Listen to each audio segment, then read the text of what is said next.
Hello, Global Theater. My name is Jerry Fialka. Today is April 29, 2022. We want to thank Rob Grant and his amazing podcast. I'm probably wrong about everything. And it's an honor and a pleasure to be here with Claire Joseph. Claire, where are you calling in from? Los Angeles, California. Well, how cool is that? I'm in Venice.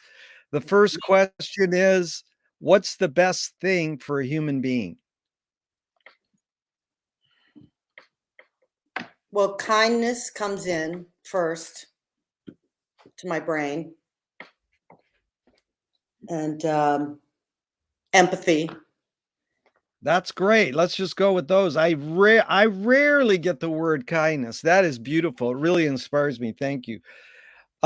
What's your favorite form of information? How it comes into you? The first thing that comes into my mind is through Janet, which probably means Janet Klein, which probably means through my friends, my best friends. So that's the most important information.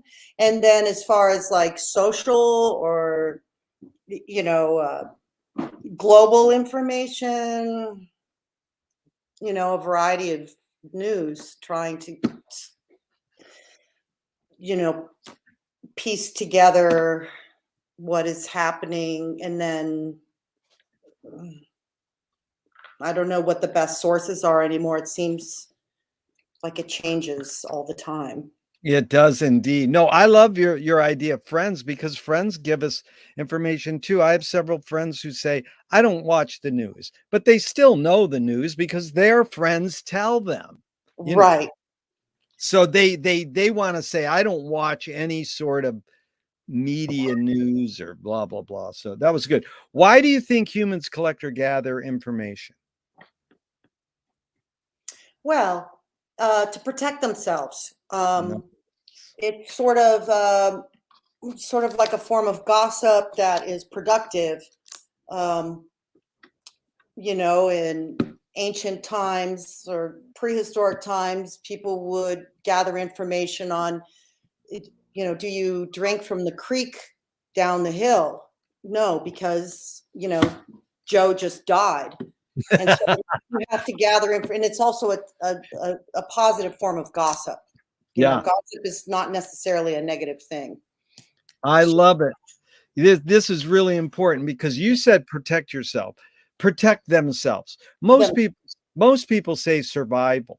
And this is interesting that your verb was protect yourself and adding the gossip, because I was told by a wise person once that if you gossip and you complain, you live longer. And most people think gossiping and complaining are bad. But gossiping is just a form of concern. Oh, did you hear what happened to so and so? In same with complaining, it could be concern. So it's sort of like could be interpreted as concern for fellow humans. Yes, and gossip also serves the purpose. If I have a junky neighbor and somebody tells me about it, somebody who could be, detrimental to me in some way, I want to hear the gossip. I want to hear the information, and then I can choose for myself whether how to approach. Maybe I just talk to the person directly, or talk to a different neighbor, get a second opinion, or gossip is not necessarily. I mean, there's idle gossip, which is different, I guess. That's more fun, probably. It's more fun. Idle gossip is more juicy. So do you think this need or want to collect information, gather information, is more innate in humans or more invented by humans? Innate. Absolutely. Yeah. That's how we created things like the fire and wheel. You just keep gathering. They just, the need to put information together to create things. It's a very creative process that, animals put things together as well. They put information together. So they just don't use it in such a creative. I mean, sometimes they do. Yeah. They seem animals. I mean, I've been, I watched the, animal channels growing up in the 60s mostly, and into the 70s. And it seems now that I see videos of animals today, they seem so much more evolved. And I can't figure out whether the photographers are more evolved in the way in which they get their information, they record the animal, or are animals actually changing?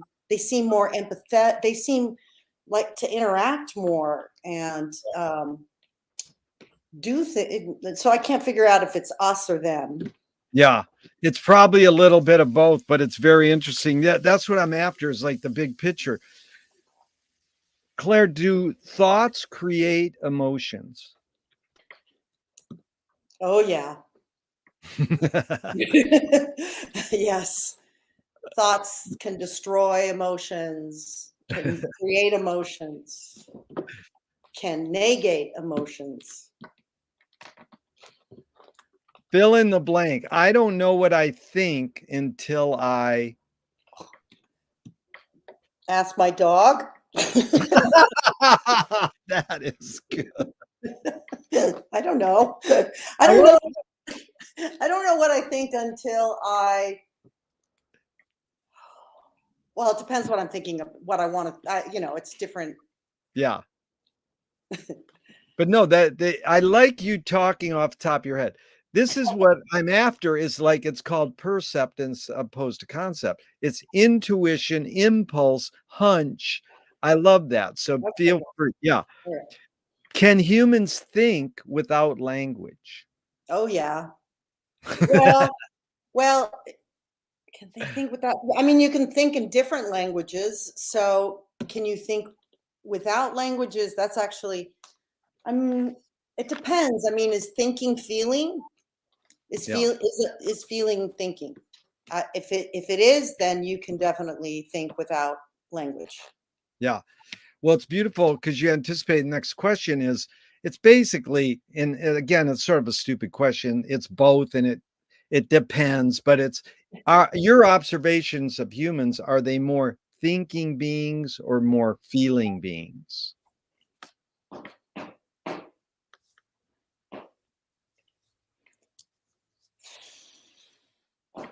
Ah, I don't know, because there's so many different kinds of thinking, Yeah. and most people don't.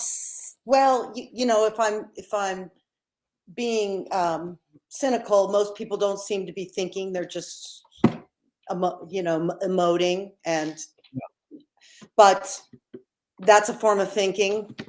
So they're, I don't know. Well, it's interesting. First of all, saying I don't know is totally valid. I'm not trying to put you on the spot, and saying I don't know is fine. But you actually tackled this a little in the last answer, and saying, is there really a difference between thinking and feeling? Those two things are so connected that humans invented words to say they're different. Right. And you can't really separate them. But since we invented the words, and in fact, Chomsky says a language is not just words. It's a culture, a tradition, a unification of community, a whole history that creates what a community is. What do you do when language doesn't work, when language breaks down?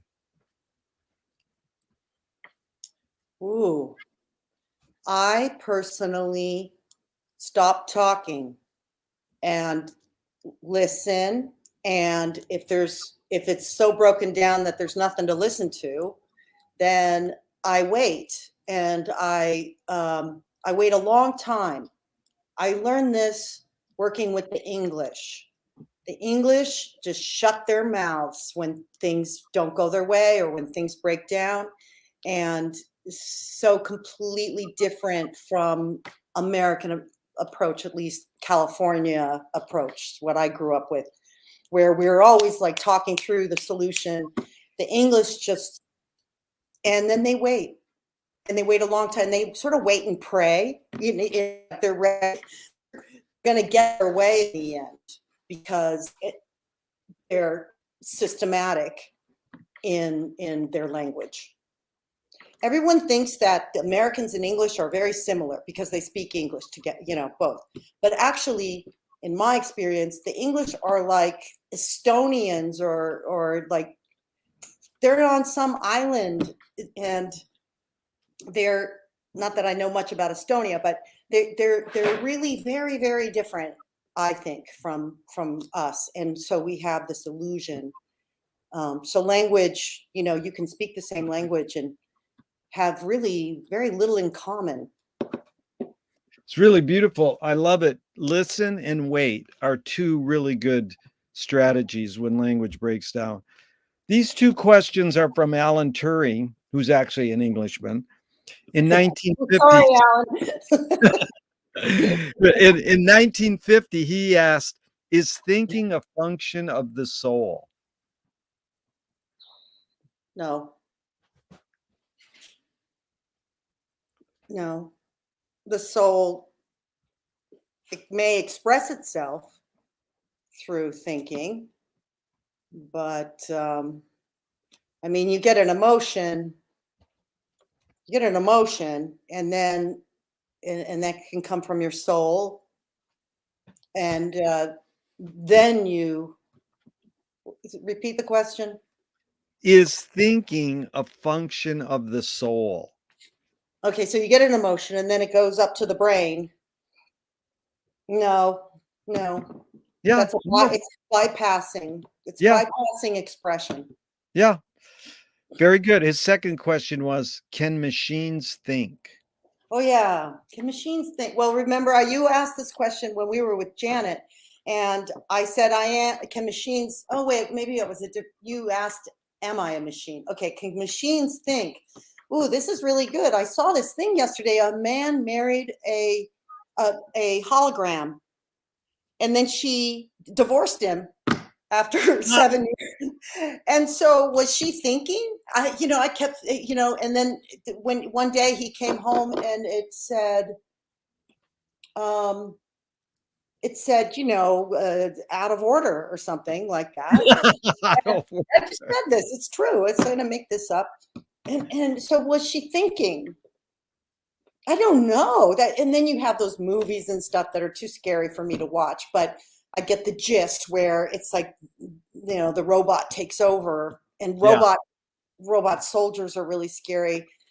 Do machines think? It's different. Like one of the first machines is a weaving machine, or the typing stuff. Yeah. From 1400 or 1300, whatever it was. Those were they thinking? The people were thinking through the machine and making, and they were designing the machine so that their labor and their thought process was taken over by so they could just push a button and then the machine would do their labor for them, which a big part of their labor was thinking. So I think it's a tool. Yeah. I hope they don't think. No, you sussed that out well. I believe I appreciate it. Do you more pursue happiness or more pursue meaning? Meaning, because meaning leads to happiness. Happiness is a byproduct of meaning. Yeah. And other things too. But if you were just comparing those two things. There's no right or wrong answers to any of these questions, but that one you got right, Claire. Because Do I get a score at the end? Does the brain more detect consciousness or create consciousness? Like, is consciousness there bubbling away and we're detecting it, or are we actually creating it? We are a vessel of consciousness. Yeah. It is there, and it comes through us. Very good. What's faster, speed of light or speed of thought? It's the same thing. Nice. Someone said that recently, and they said that is the same thing. It is the same thing. I started before I was in art and design. I was in science. So I know a little bit about, I love physics. Nice.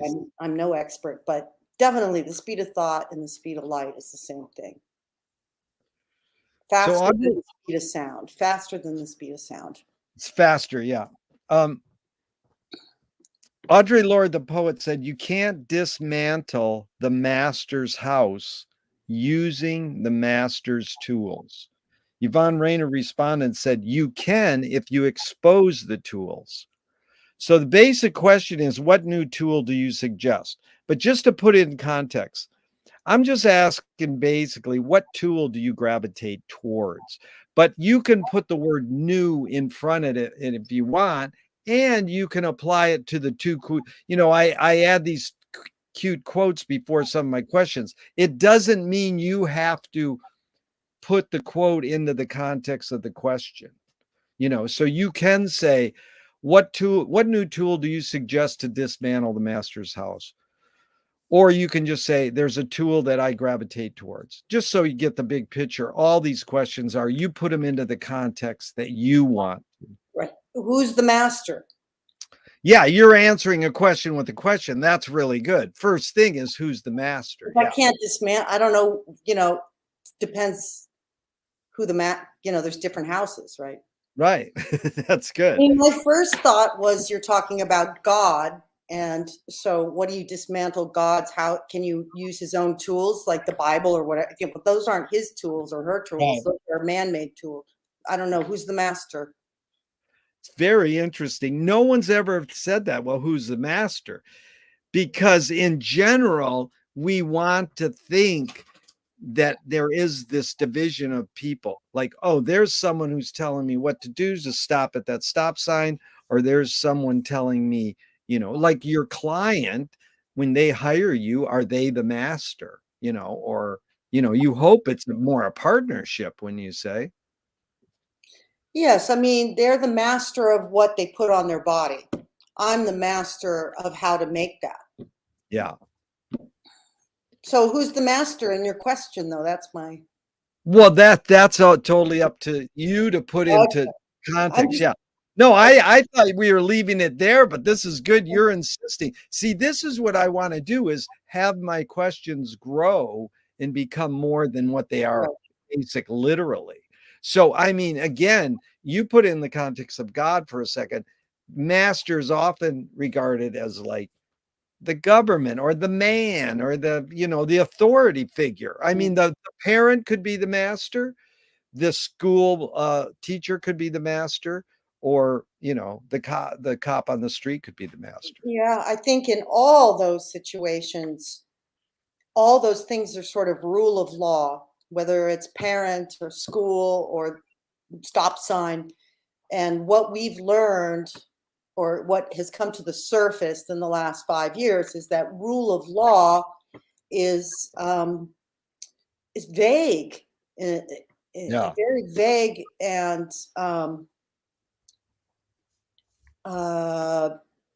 so I don't think there's really the only masters on earth. I don't really consider the government a master, unless you're in a dictatorship, which so far we're not, sort of. But the only real masters are people who have control over you, and they're usually not nice people. I mean, there's two kinds of masters, I guess. Yeah. There's, like a bad spouse that's a master, or because I think a really good spouse wouldn't be a master. Yeah. I agree. It's the partnership. The same with the parent.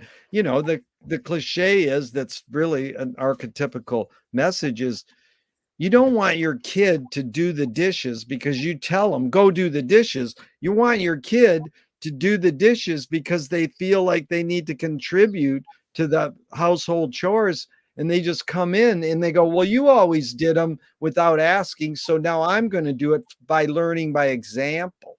Mm-hmm. Rather than command. I mean, I didn't raise kids, but I always tell parents, that's what you want to do. You want them to go, can I do the dishes tonight, Mom? Right. It's like, yeah, right.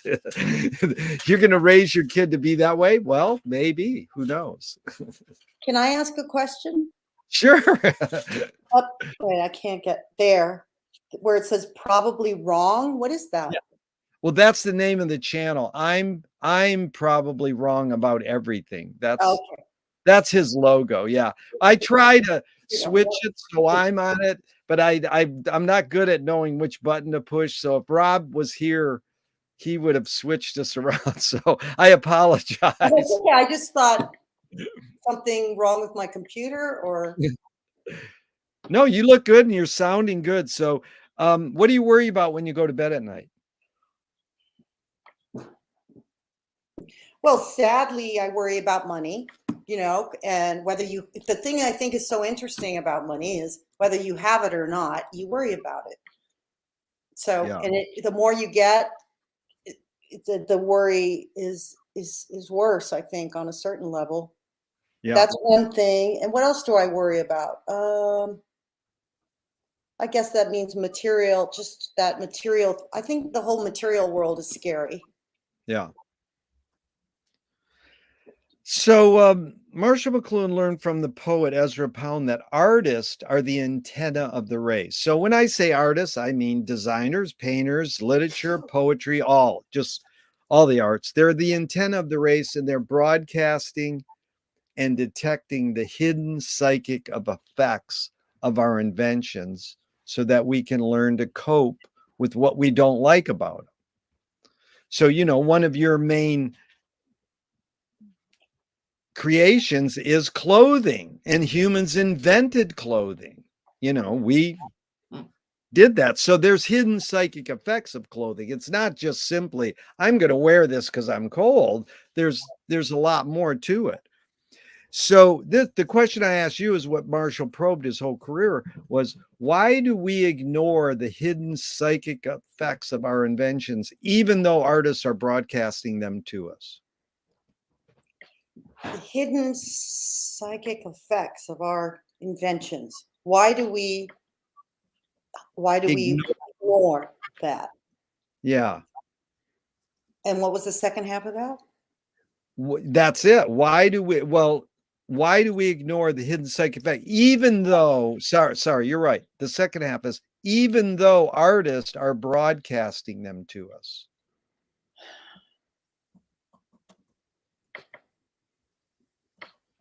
I think artists are inventing it, though. They're not just, artists are seeing ahead of all this. They're not, well, sometimes they're mimicking or they're like, laying it out for us, but that's also. Well, they are inventing it and laying it out, but we, meaning the consumer, the viewer, sort of take it on the surface level. We don't. Well, when it's bad art, they ignore it. And when it's good art, they don't ignore it. There you go. When it's good art, that's good. You silly. Look at my favorite are the German Expressionists. Right. Hitler didn't ignore them. He took it all and burned it and got rid of it and kept it and sold it and whatever, so, but it was because it was good. No, that's explains it well. You're saying they do this so well that the proof is that some people, well, you're saying the purpose of art is to, good art is to make you aware or snap you out of actually, it was the line that Pound told McLuhan was needle the somnambulism. So bad art can put you into a somnambulistic state. Good art can pop you out of your sleep state and make you aware. So, yeah, go ahead. Well, I'm just good art. The thing that's amazing about, and I always go back to the German Expressionists because I think they did it the best in recently, at least. Yeah. And they could take the most horrific subjects, the ugliest things ever, and they're beautiful, so beautiful. And and then when you get up into this, when by the time I was born, you get in the 60s and 70s, and everything was so ironic or ugly on purpose, but they weren't describing beauty, you know, they lost. So I think, and I recently went to the permanent collection in Berlin in the Modern Museum, and I always contemplate, why is this so beautiful? It was such an ugly subject. Why? Right. And I think it's because they were so well trained to draw and paint beautifully, and it was in their, you know, their DNA as artists. You know, that they couldn't help but make it look beautiful. They Yeah. couldn't, you know, it was just. Whereas when you get up into the 70s and the 80s and you get, you know, this really ugly stuff, you know, I mean, like Mike Kelly and, you That's good. and even like Pettibone. Pettibone always confuses Oh. me because he can't draw. But can he draw? And I kind of love that I don't know whether he can draw or not. And I think, you know, after 3 or 4 decades of seeing his work, I've decided, yes, he can draw when he wants to, you know. And so, but I think it's interesting that we evolved into an art form that was inspiring, because Mike Kelly's very inspiring. These people are very inspiring. That is it. Is their work not beautiful, even though it's ugly subjects? Yeah. Is it not beautiful because they're not trained to paint beautifully? I don't know. How did I get onto this? No, it's really good, because I really want to go down this subject matter, because I just got two new quotes about art that I wanted to read. But before we dive into them, what's the motive? What's your hunch on the motive of the cave artist? Oh, the motive of the cave artist. Oh, I've been to those caves in France. Oh, well,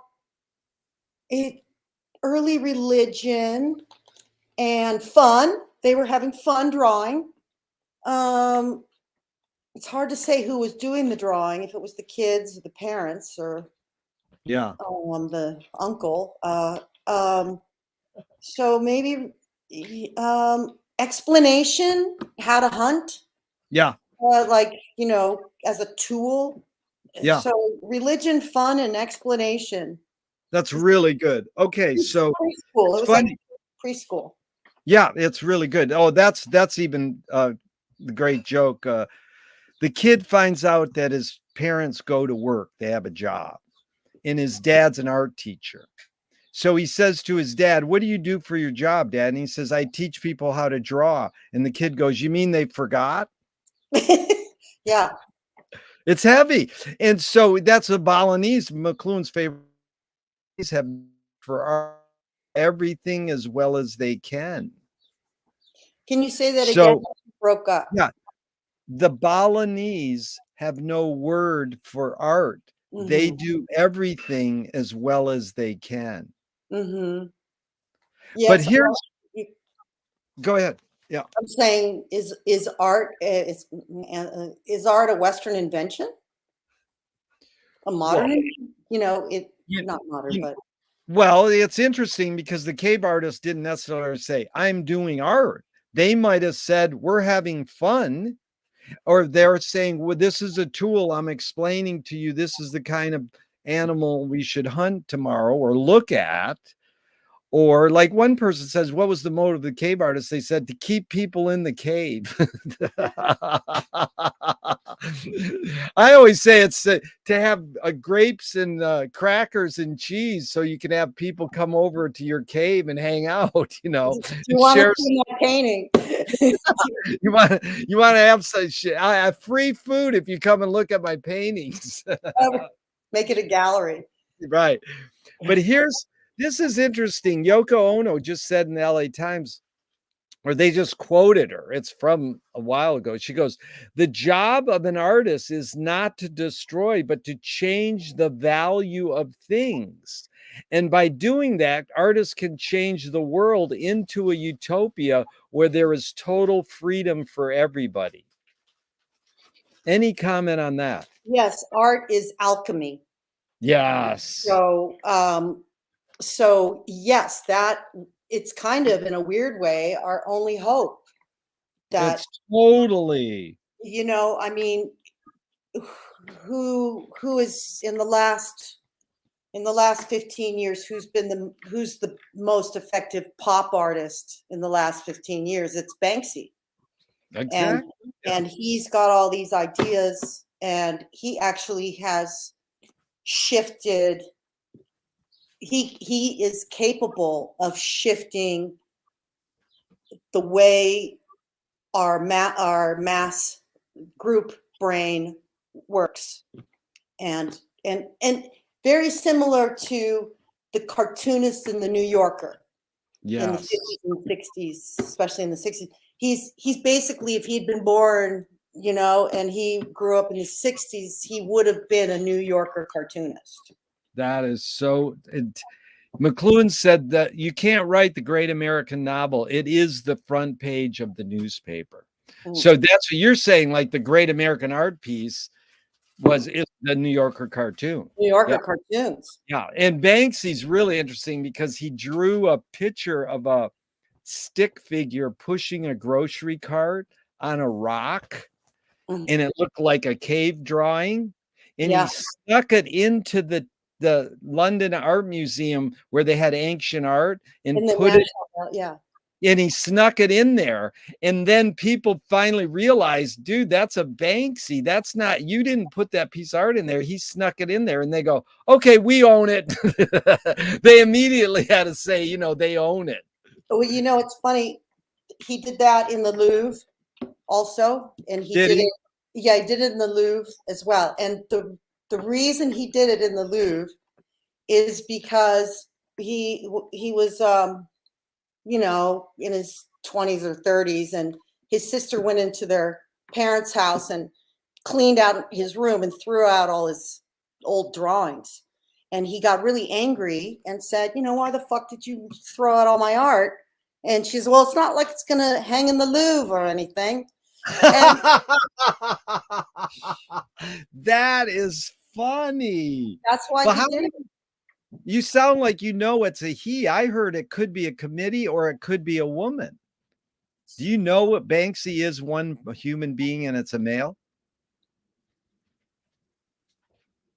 You're certain you know that? I worked for him. So you know that. Okay, there you go. See? Thank you. And he would be proud to say that he is not a collective. I mean, there's a collective aspect to his work because he can't do everything. He started out as a stencil artist.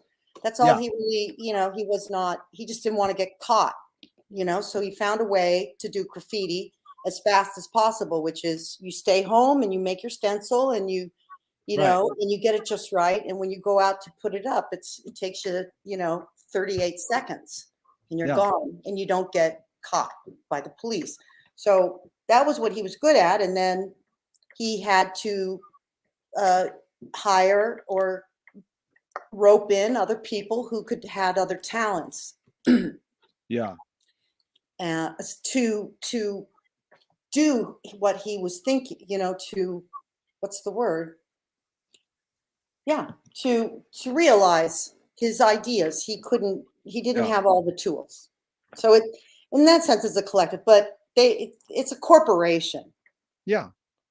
No, it's good. I'm glad you said that. But is that a piece of information about his sister saying you'll never be in the Louvre? Is that in a book or a movie about him, or is that you know that exclusively, and we have an exclusive on our podcast? I can't remember if I can't. Did I read it? I don't know if I read it or heard it directly. That's right. Yeah. But the other purpose, and I'm glad we're going to get into that type of art in a second, but the other quote my friend just told me was a poet, Fanny Howe. She said, the point of art is to show people that life is worth living by showing that it isn't. Start in the beginning again. The point of art is to show people that life is worth living by showing that it isn't. You know, you go back to the German Expressionists, you know, their life was not worth living. I mean, Yeah. yeah, it was worth living because it's so horrible. You know, because we have to change it. We have to come up to speed. We have to, you know, it's like Ukraine today. They're showing us all these pictures. They're showing us that life, for these people, life may not be worth living, but that is why it's so important to us to, you know, to understand it's the same. So is art different from existence?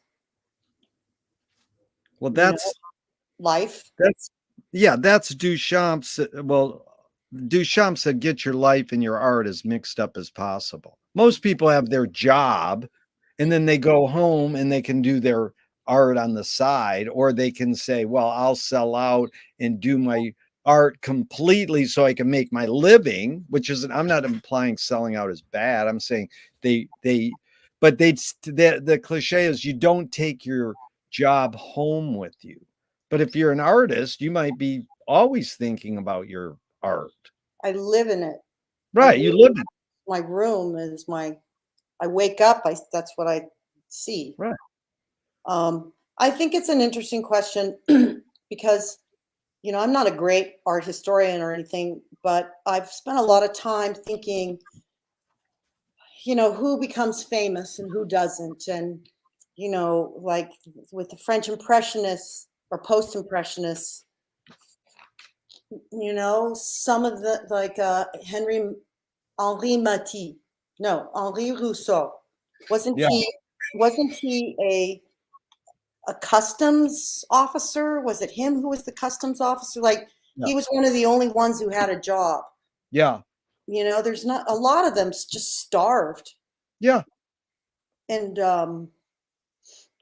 No, that's very so interesting I because think, Charles Ives did the same thing. He was an insurance man. He was successful. Then he could write his music however he wanted. It was way outside, and then he eventually changed American composing sensibility. But and if you look at Leonardo da Vinci and all his whole bucket of work, he designed mostly, I think he made his money designing military, you know, weapons and protections and moats and things, you know, he must have been very rich compared to, but it was yeah, all off military.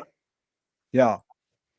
Yeah, it's very interesting. Now, Claire, we skipped this whole chunk of questions I usually ask, but let's stay on art because it just keep the flow going here. Because two quotes that really came up with what you just said were Paul Schrader, the filmmaker, said, "The role of the artist is to attempt to sell out but fail." No. Thank you for this. Yeah, that's good. No, most people love that. Okay, then Al Flipside, Attempt to sell out but fail. Oh yeah, that's sad. What a sad thing to it say. is. It's romantic. It's Depressing. No, it's romanticizing. not. It's not romantic. It's gross. It's awful. It's It's not not. It's romantic. gross. It's depressing. It's like, I don't know. It's like Lucy in the football. Charlie. It's like it's Yeah, depressing. it's good. Okay, now the other one was Al Flipside magazine. Al. He said, "Don't sell out, sneak in."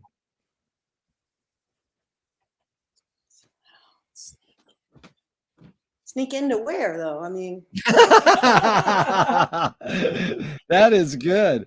Okay, now what okay. first attracted you? Because we're sort of going backwards. We'll go into your background, but what first attracted you to pursue art and clothing design? And you're a painter, right? You're a fine artist painter.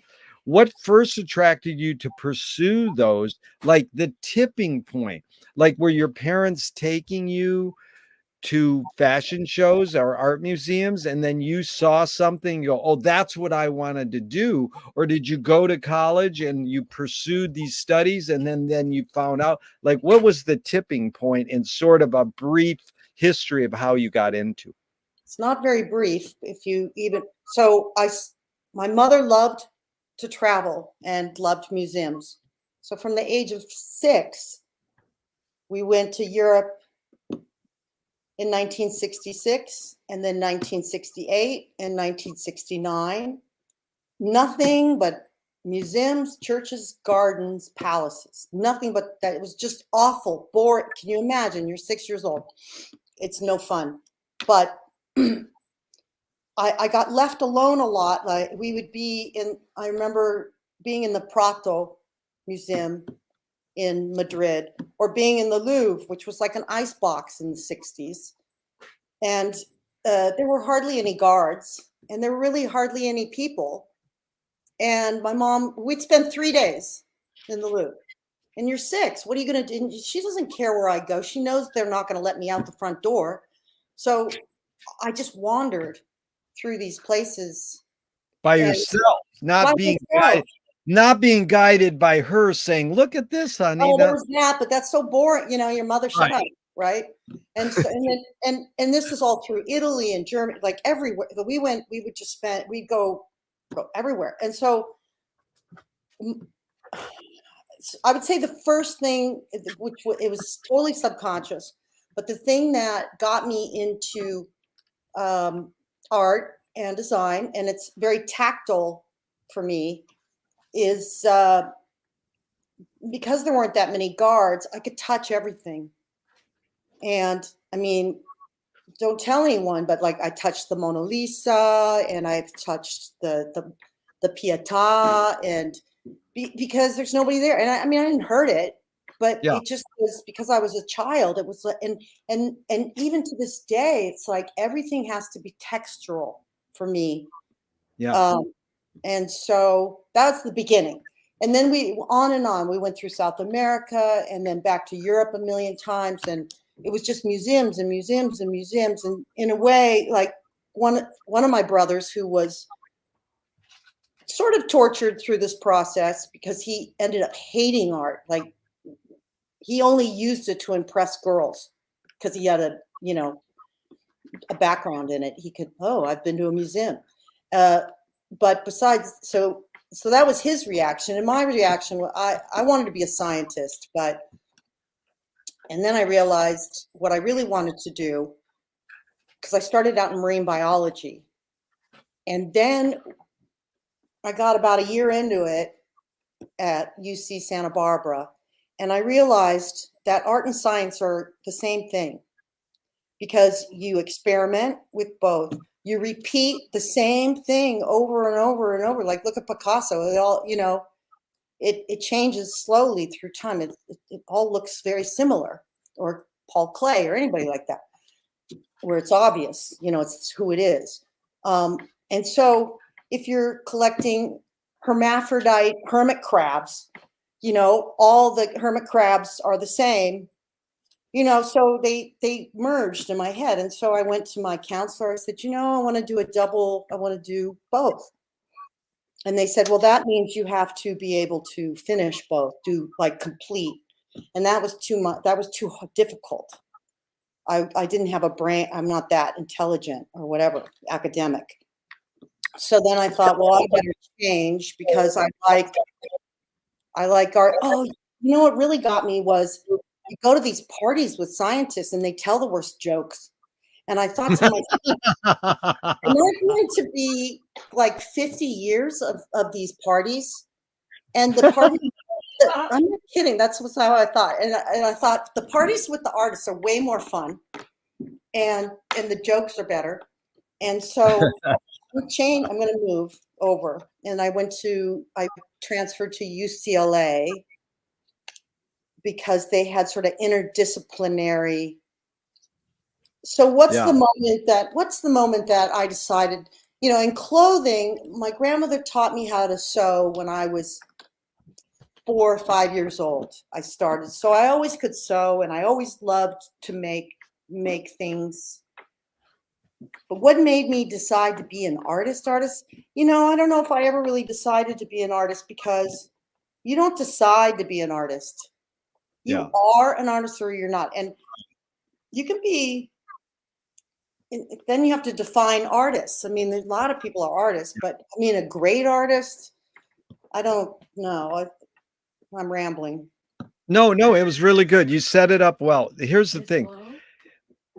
You there was some point where you kicked over and said, "Now I'm a clothing designer." So at Oh, some point, so where did you kick over to say I was a clothing designer? I I mean, kicked over for to say I was a clothing designer because I needed to make money. You know, I yeah, got out of college and I was an oil painter and video artist in college. I never studied fashion. I didn't have to because I could, I could sew. I already, you don't study fashion. Fashion, it's like, oh, I'm gonna get my BA in pop culture. I mean, the fashion is not an academic subject in my view. It's a skill. You have yeah. to know how to do it. But I never. I've had a few students and things, and I would never tell somebody to go to school for fashion. Yeah. So if you want to be a fashion designer, what the most important thing is concept, just like Yeah. art. But you have to have concepts, and it's even more important in a way in fashion because you have to sell these concepts. And I was just looking at websites, and I'm very bad at this. I've never been very successful at this part. And I was looking at, random clothing website, and it was like a lifestyle concept. You sleep and here's all the home, and you exist and here's the food, and and then the other section, I don't know what they called it, but it was clothing.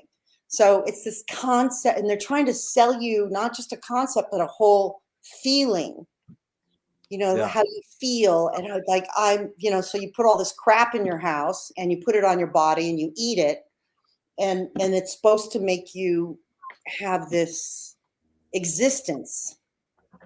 And that I don't like fashion in that sense. It's I've always very interesting that and you're successful. I mean, you've designed clothing that people wear to the Oscars. That's pretty successful. And Yeah, your website has some great articles that are impressive. But thank it's you. interesting, just your reaction to Mallarmé, the symbolist poet. He said, "Don't paint the thing itself, paint the effect it produces." So, I mean, is that your it's it basically, let me ask you the question. This would may you can put that into context if you want. So a screenwriting teacher told me great art is when you can clearly see the intention of the maker. Stanley Kubrick says the opposite. Great art is when you can clearly not see the intention of the maker. What role does intention play in your creative process? And you could put it in two contexts, whether you're painting a painting or whether you're designing clothing. Okay, intention. What does intention? What role does it play? In your creative process, what role does intention play? And intention means the final result, like what I want. Well, again, you put in the words you want. When I say, what is the motive of the cave artist? You really summarize that well. You said three things: fun, the other one, Religion, yeah, religion, religion and education. explanation. So Yeah. motive and intention are pretty close. What is Mhm. your, I mean, it's evident your motive in being a fashion designer is to make your living, but it's also there's something else. Are you happy with your job? You say you live your job, it's part of you. And then what is your intention when you're painting a painting?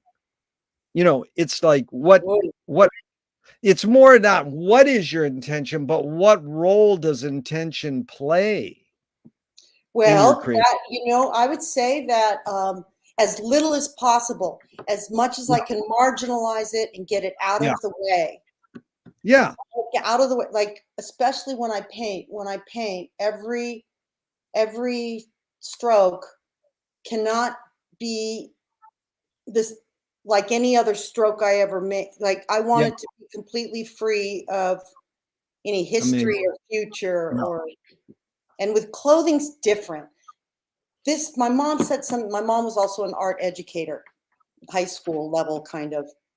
She studied at Stanford, and Berkeley, and she said that every great artist has to be a great design. No, every great artist is also a great designer. Yeah. But every great designer is not a great, does not have to be a great artist.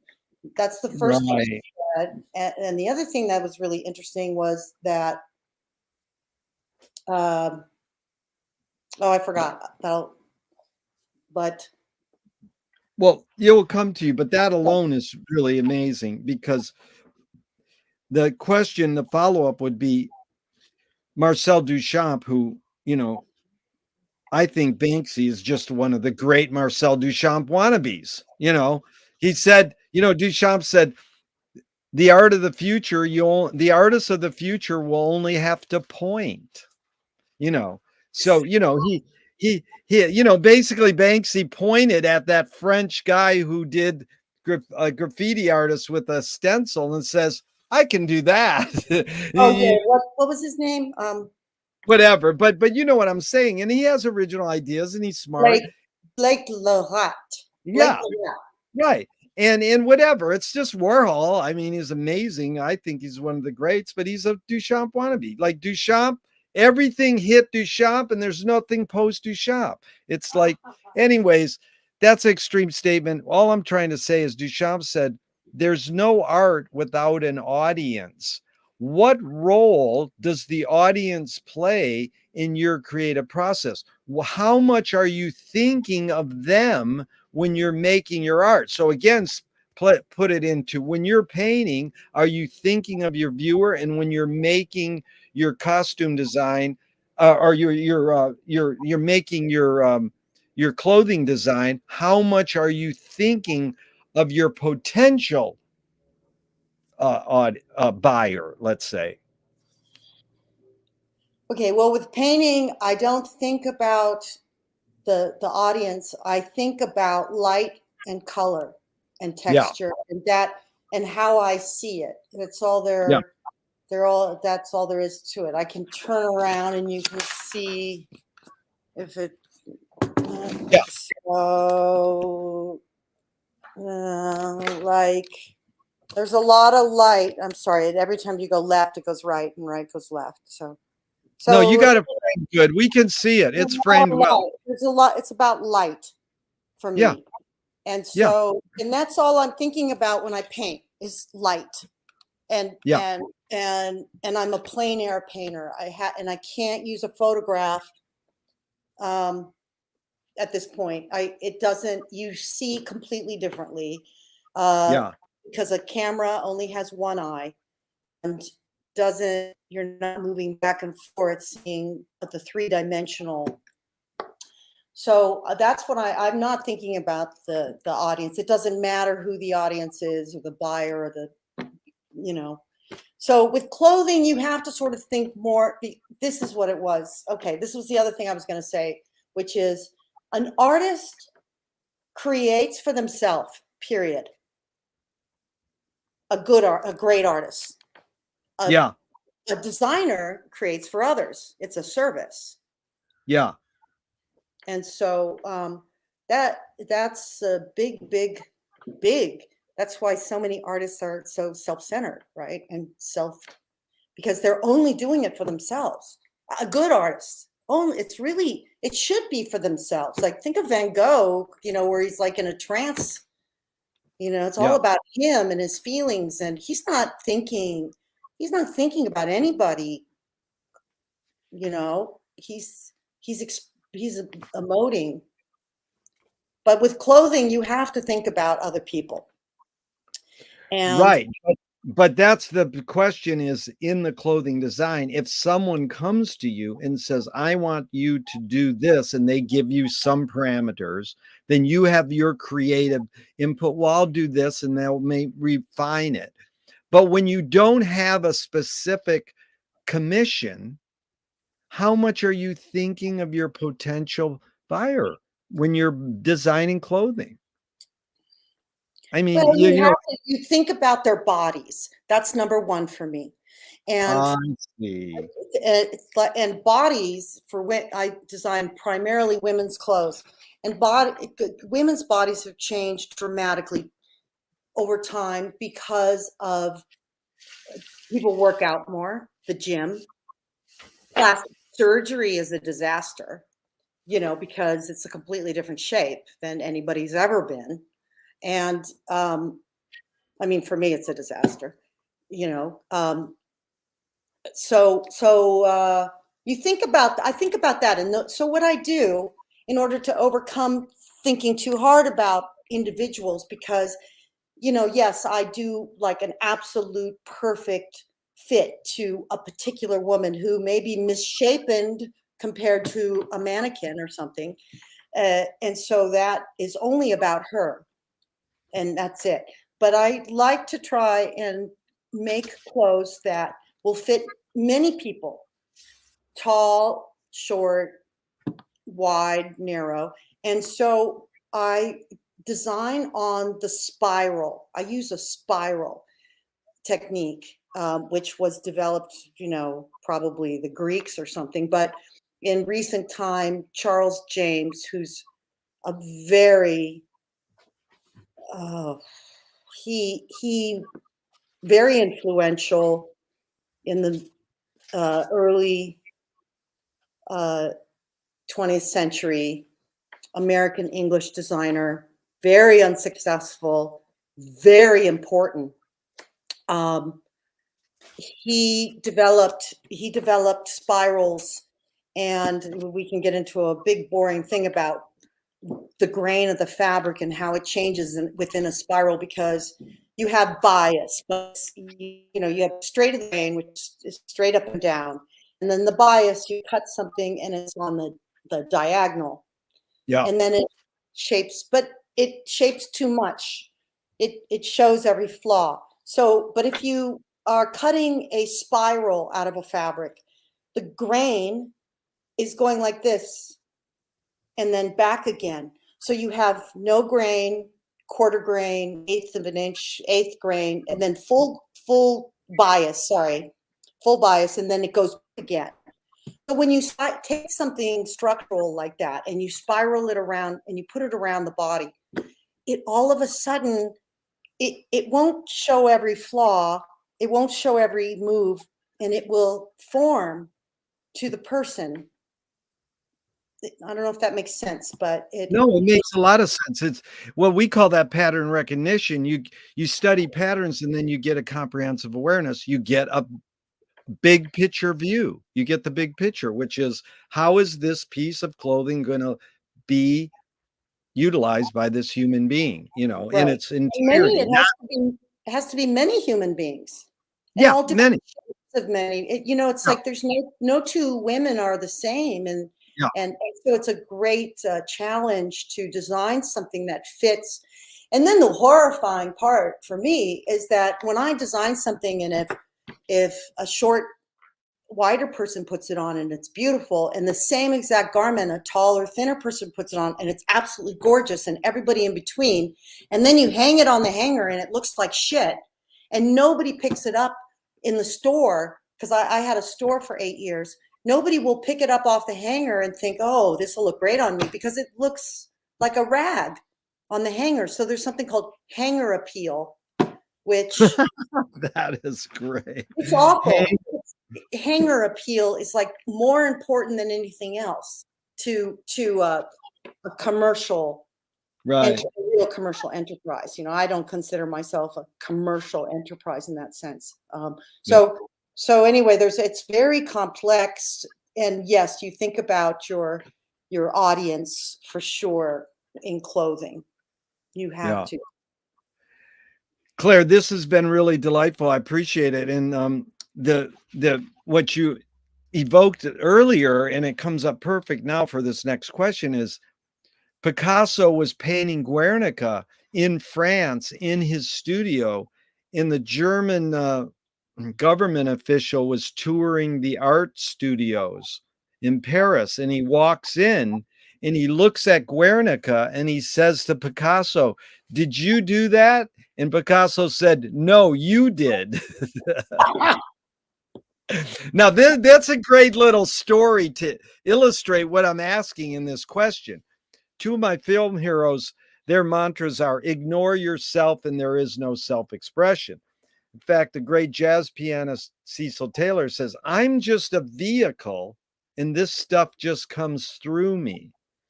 So again, it's a stupid question. It's both and it depends, but just your hunch, is art making more self-expression or more you're a vehicle for whatever dominant culture or technology is present? You're more of you create off the environment or the surroundings affect your art more than self-expression. So again, it's both, but what do you think it's more of, self-expression or more vehicle? I think really great art and design is cutting a vein. And if you're fortunate enough to cut a vein, and so that vein could be interior in your body, in your psyche, or it could be cutting a vein in society.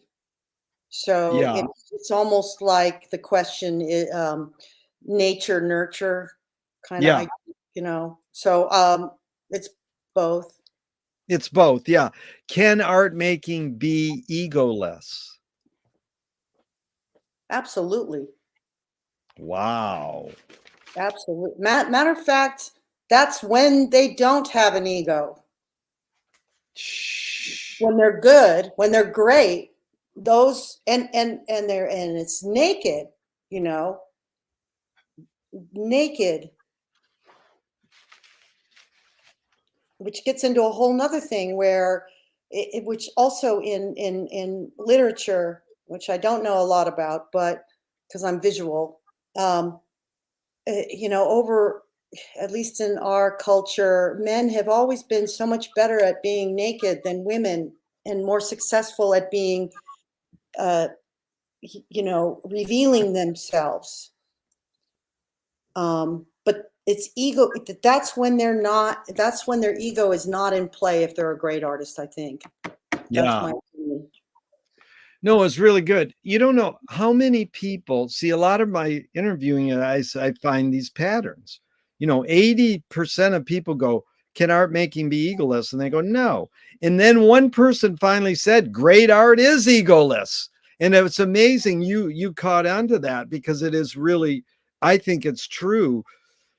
Well, I mean, the only thing that would be contrary is the fact that in order to get into that state of mind, nobody's egoless. So in Yeah, order to get into the state of mind, we always think of Picasso because he's so famous.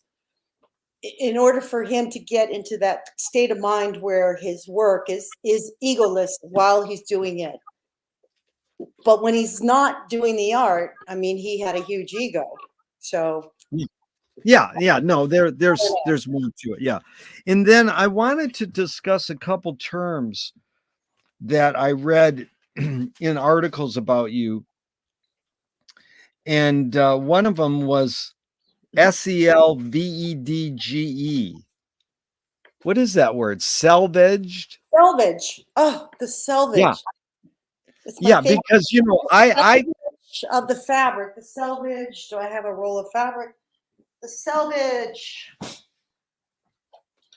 Here's a roll of fabric, and I hate this left to right thing. This is the selvage.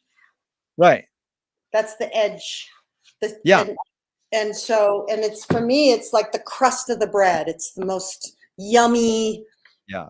Do I have a piece of something with a selvage? Something with selvage. Selvage. Well, what's interesting is I looked up the etymology of the word, where the word came from. Uh-huh. And it said the edge of web, which is funny, the edge of the web or the edge of Yeah, the of the edge of weave. cloth. And it said so finished as to prevent raveling, the border, the self end, and then it said the self edge. So you Self see these, Yeah, you see this clothing now, and it's a sport coat, and it has the raveled edge on purpose, Yes. or yeah. So it's almost like it flipped on that, but I think you just saying it's like the crust of the bread was Yum. really, yeah, the yummy part. So Igor Stravinsky said most people don't know what they like what they know. Can Mhm. you talk about these two words, the services and disservices in your industry of being, or your artistry of being a clothing designer, fads and trends? Ooh. What's a service of fads and trends, and what's a disservice of them?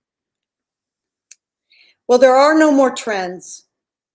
The trends, we did a great, I think trends ended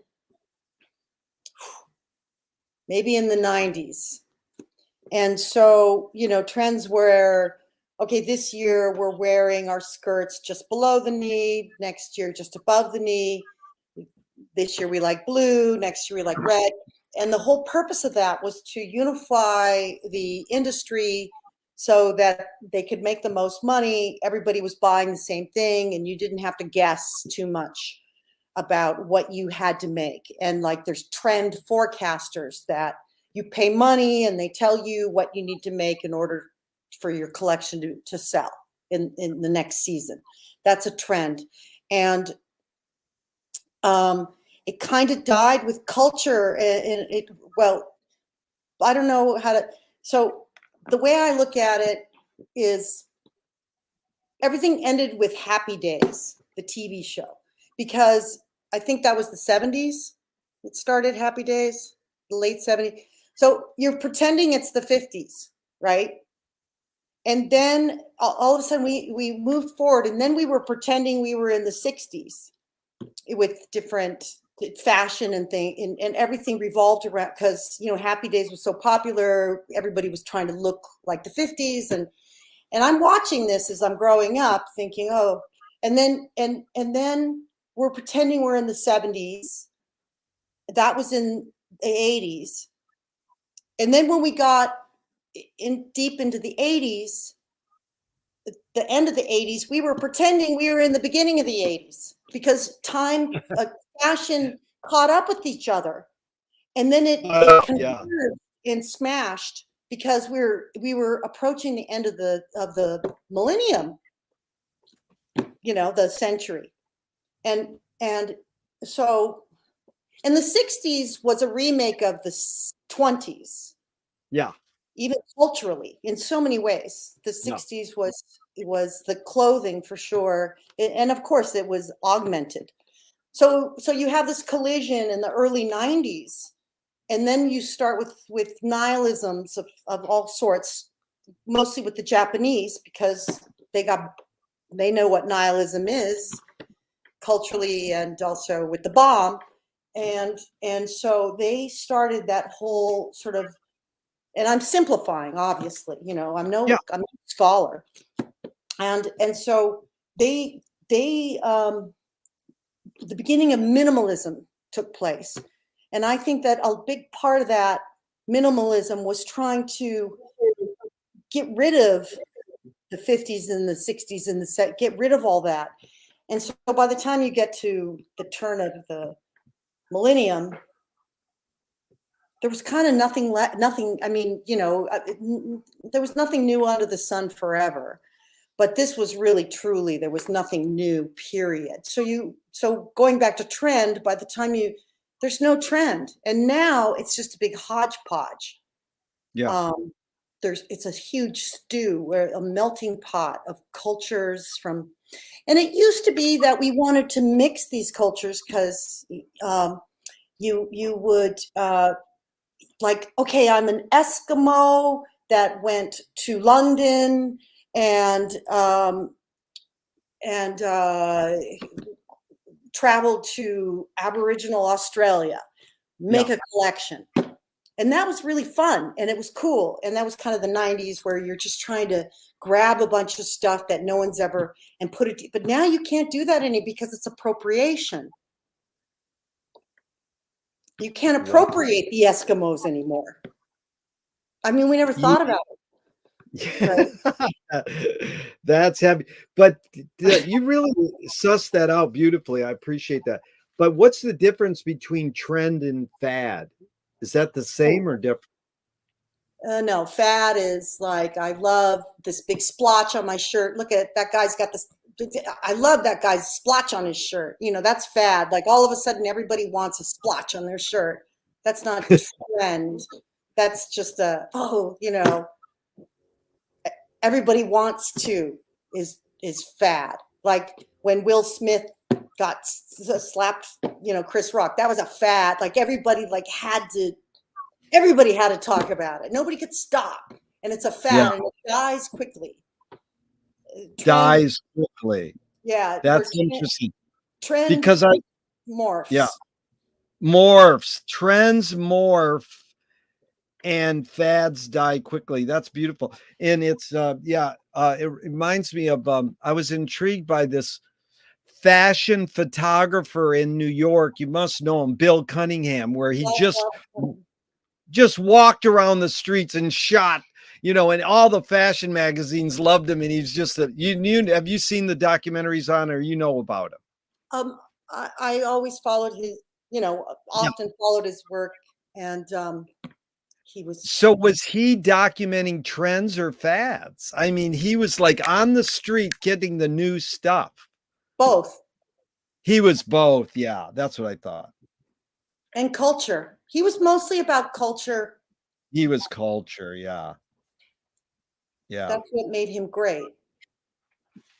Sorry, I'm a bit opinionated without a lot of experience, but it's like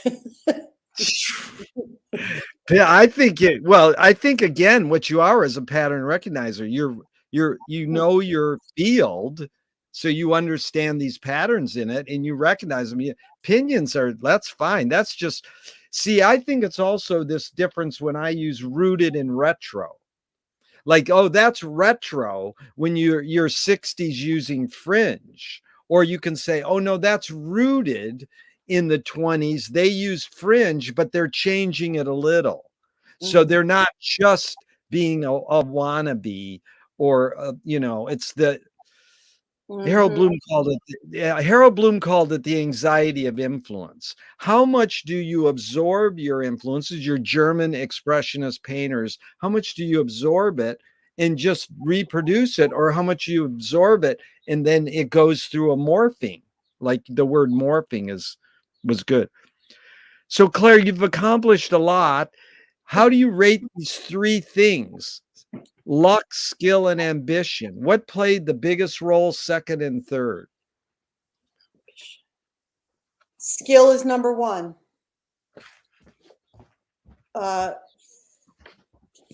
Luck, I think it's like fortune. Fortune is number two, because I'm not big on the word luck. Ambition is a motivator. It's important, probably. You have to be motivated to gain the skill. So maybe that comes first in a weird way. I don't know. Moshe Feldenkrais works with healing and movement.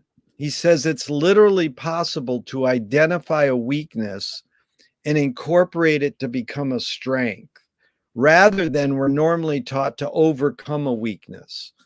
Tell me a weakness that you turned into a strength. Ooh, all of them. Well, like one. Anxiety. Okay, how did anxiety become a strength for you? It's like, I always said, in order to be successful at being an artist or a designer, whatever, or entrepreneurial, is you have to have just a little tiny bit of neurosis. Yeah. You know, and that's anxiety in a way.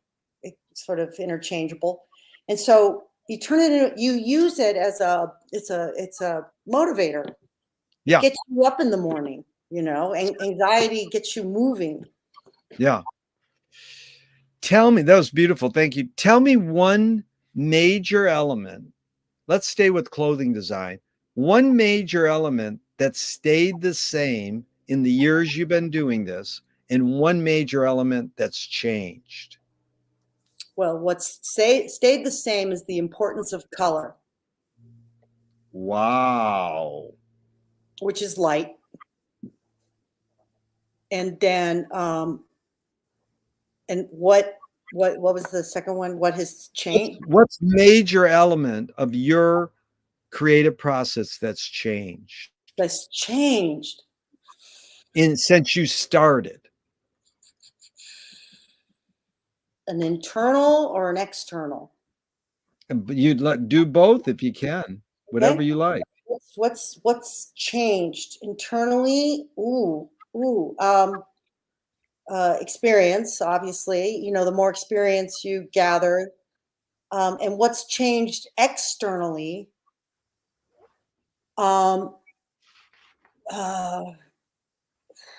Commerce, the way commerce is done. That is. And if I was going to go to the first one, which what hasn't changed internally would be color. And what hasn't changed externally, I've had it, but I've lost it. No, what stayed the same What external? stayed the same was color Yeah. internally. Yeah. What stayed the same I lost it. I had it, but I can't remember. That's all right. It will come back, but that was good. Anger can be a productive emotion when fill in the blank. Anger can be a production emotion. Ooh. There's two answers to it. There's when you express it and when you don't express it. And it all depends on the situation. Yeah. Sorry, it's a little vague, but Don't be sorry. This is no, but I think vagueness is important. It's sort of like, that's all right. Because you've been very articulate too. So this is a full range. okay. What's more important, conviction or compromise?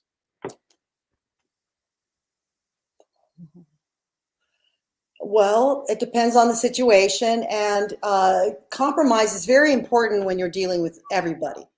Yeah. Especially your friends and family, and difficult situations. And conviction is important when you're supposed to be leading a group, and you're supposed to be, when you're supposed to you're getting something accomplished. And hopefully conviction is based on experience, and you're not just like some fucking idiot saying, this is how it is. Beautiful. Claire, how do you find peace of mind?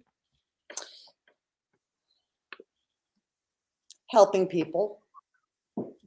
Really? How do you help people? Well, it changed. Right now, I'm working in a sponsor circle. We've brought in 2 Afghan families, and so we help them get a place to live and find jobs and get health care and a car, and we work with them to adjust to the system, and that brings incredible peace of mind and joy, and it's just so nice to work with people who it's so bad there and many places in a way that you can't imagine, like having to sell your child's kidney to pay a debt, Ew. yeah, things like that, and it's real. Did your parents raise you a particular religion? They forced us to do Catholicism, which I love. I'm a cultural Catholic. Are you really? Wow, I that's cool. love the architecture and the painting and the sculpture. and the gardens and the palace. You know, I love all that stuff. I just love it. I love it because you can see the individuals that made everything and how much they believed in what they were doing and how much they worshiped what they were doing. Sometimes a single person, it took him his whole, or her, mostly him, his whole lifetime to do a part of a facade on a cathedral. And that was his whole life, just that one bit, one strip or something. And that just, you know, when you walk inside a church, a great church, and you look at the floors and you feel how everybody felt as they were making it. And to me, that is the religion. Yeah. And it's the No, same in mosques. It's the same in all, yeah.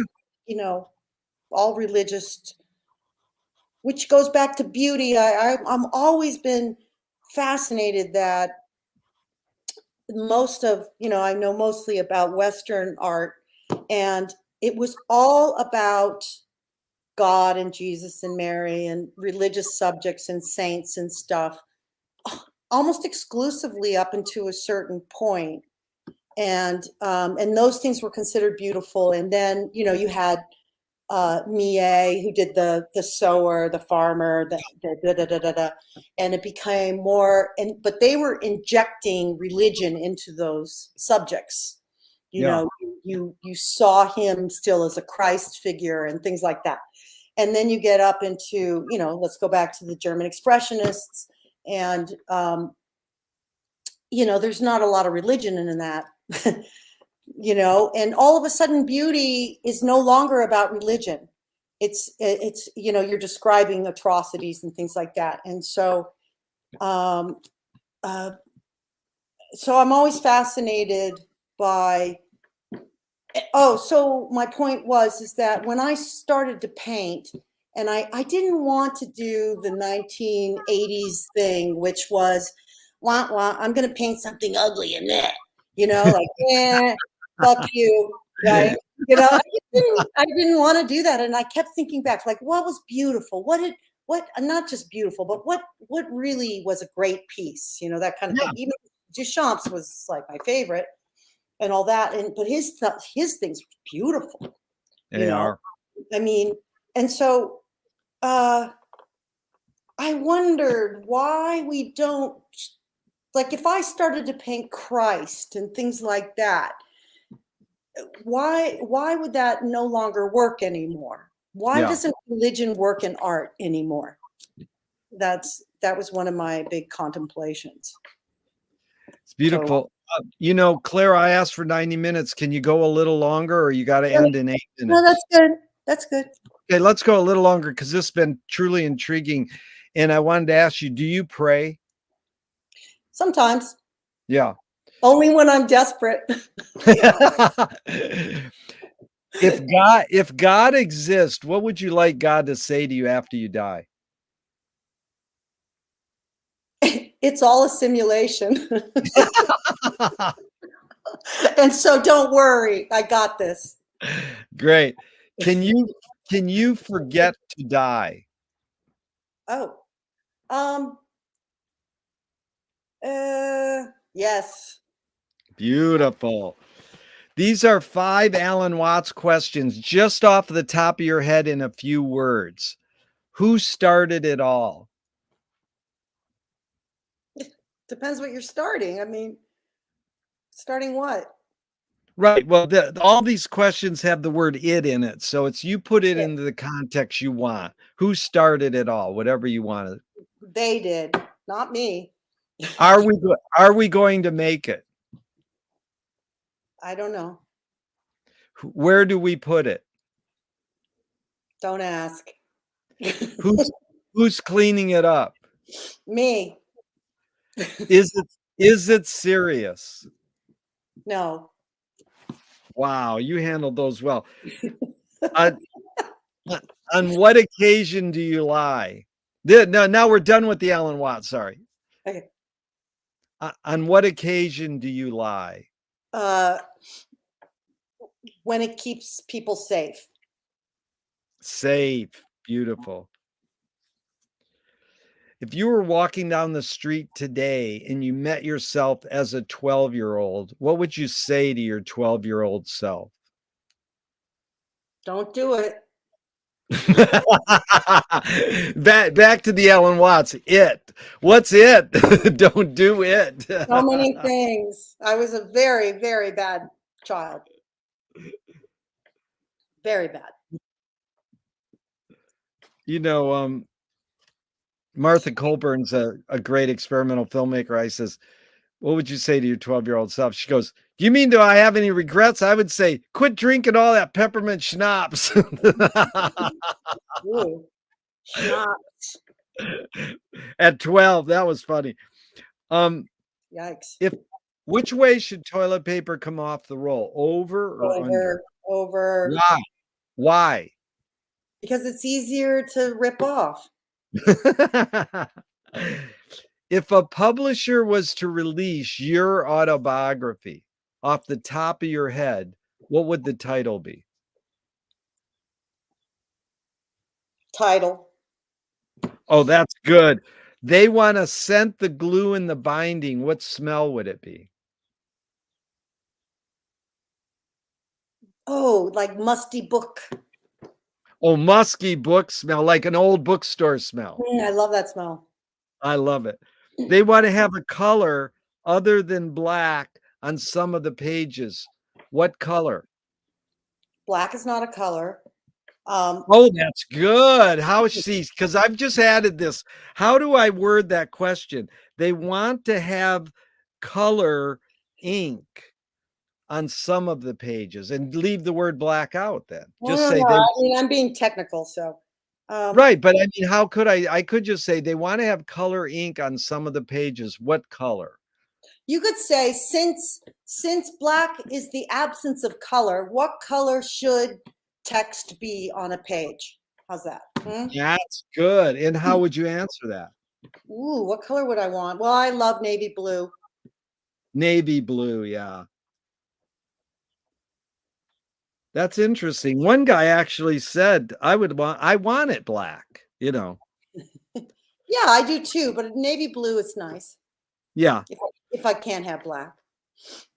If a statue was built in your honor, where would you want it displayed and what would it be made of? Wow. Well. Oh. The first thing that came to mind was Place Vendôme, which is in it's in Paris. I don't know why there. It made me think of Paul McCarthy. He put a Christmas tree there. Did you remember that? I missed that one. Yeah. It was a butt plug, and it was butt plug. That's right. I thought. But he's like, I'm going to put a green Christmas tree up, and it was Place Vendôme in front of the Ritz and the big cooking school, whatever. And then they found out it was a butt plug, but it was up for a while. And then the neo-Nazis came, and it was an inflatable, so they punctured it. And oh no! And then the best part is that the sale of butt plugs, like, you know, skyrocketed in France because nobody got and he didn't get a percentage of the sales. No, he didn't need it. But okay, so all right, but so what? I wouldn't be an inflatable. I would love to be in Place Vendôme. I wouldn't be an inflatable, and I wouldn't be a butt plug. A monument. It would be made of, I don't know. I guess it would be, what would it be? What's my favorite material? I don't know. I'm thinking of ice. I like ice, but that would melt away. So I don't know, ice. And what would ice is good. You know that Laurie Anderson piece where she played her violin with her skates on, her ice skates on in a block of ice, and then she would stop when the ice was all melted. That's nice. I like her. So that was good. Just a few more here. Really been fun. Thank you, Claire. Tell me something good you never had and you never want. Something good I never had and I never want. Something good.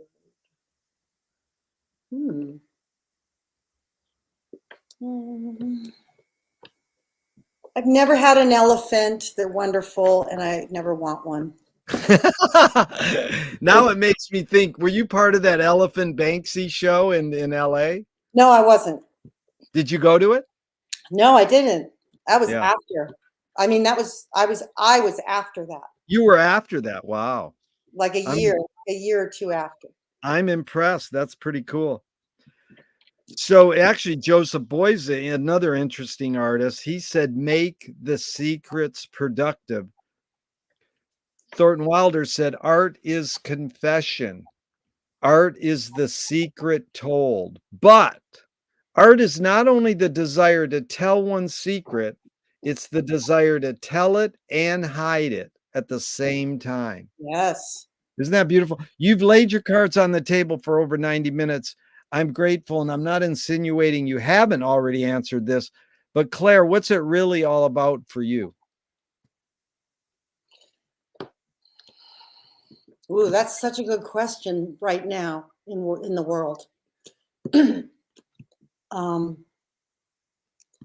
What's it all about what's it ultimately all about for me is that people remember me fondly when I'm gone, and that I had a good effect upon them. There's going to be some people who will not remember me fondly. Many enough people, but I want to make sure that I've been able to help as many people as I can, so that they can evolve. Yeah. Beautiful. Hey, YouTube will never end, so you'll be up here forever with all these great words. What is the healthiest cultural shift? Or no, excuse me. What's the cultural shift happening today that inspires you? What is the cultural shift that's happening today that inspires me?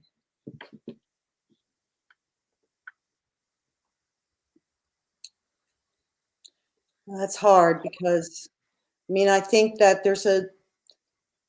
because of social media, it's really hard to be a fundamentalist.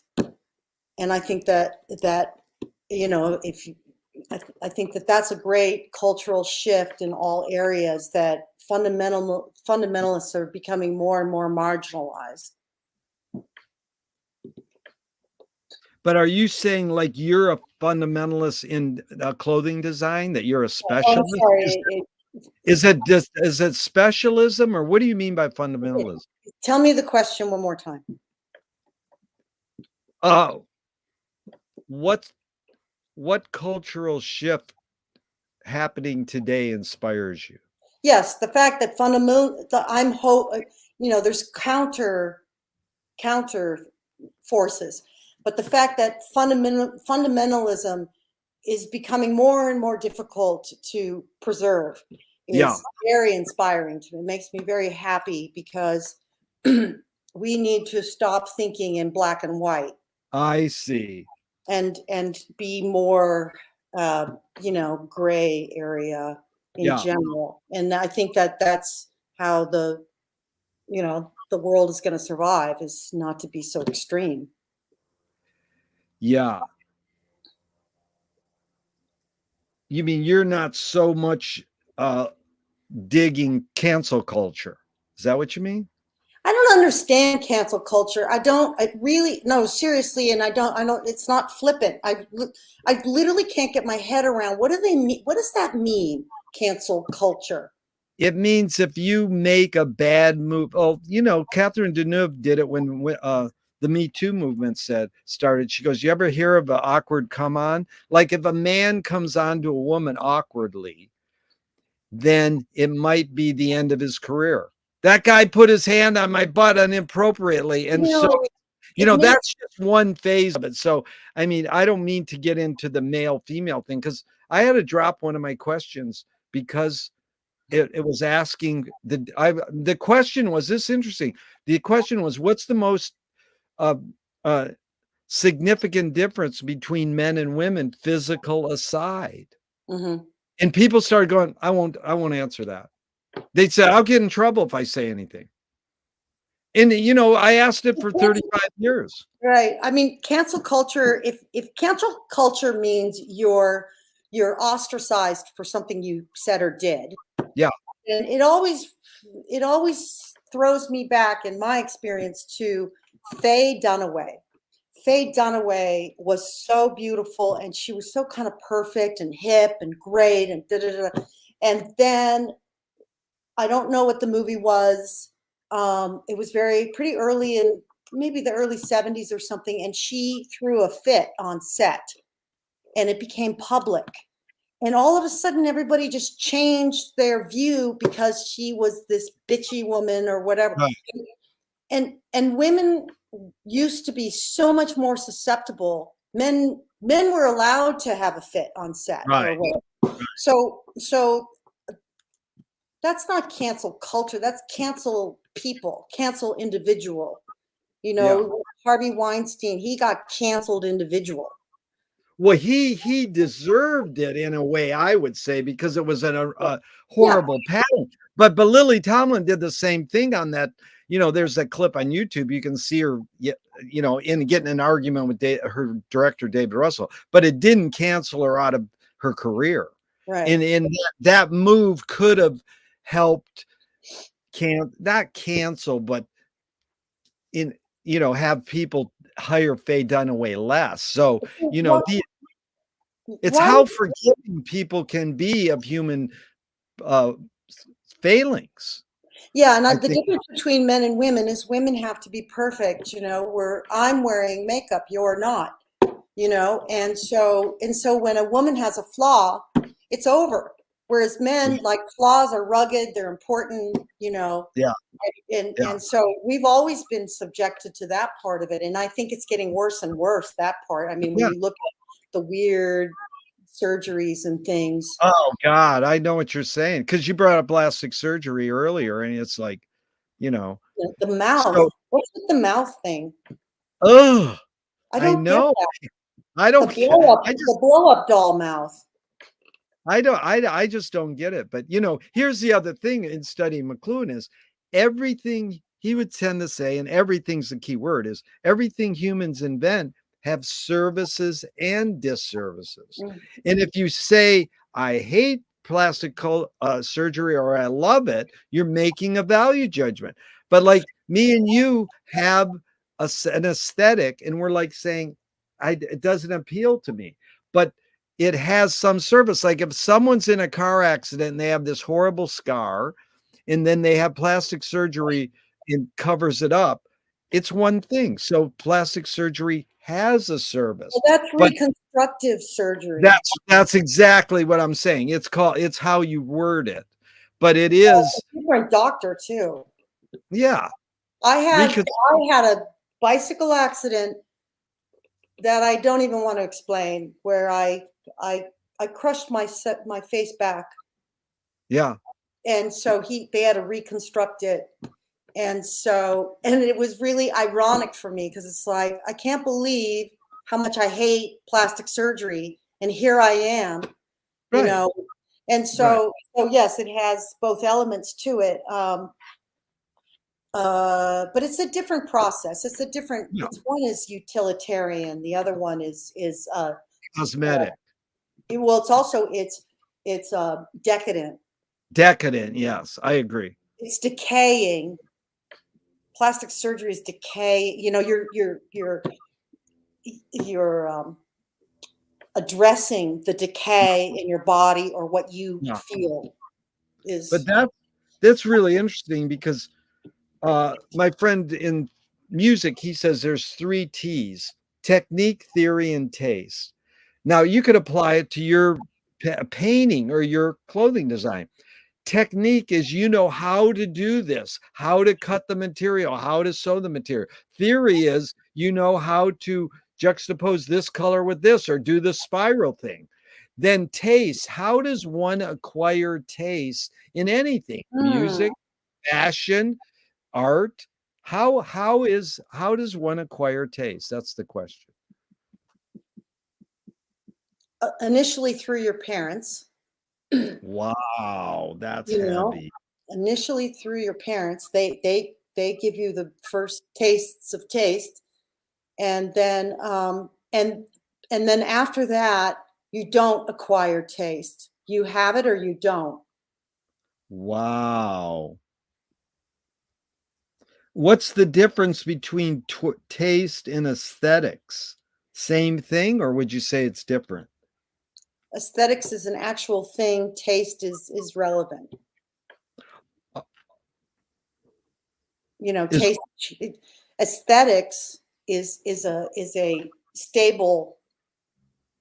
You know, it's almost like a science. Aesthetics is a it has a structure. It exists, and it changes from culture to culture. But each culture has its own aesthetics, and taste is relative to the person or group. yeah.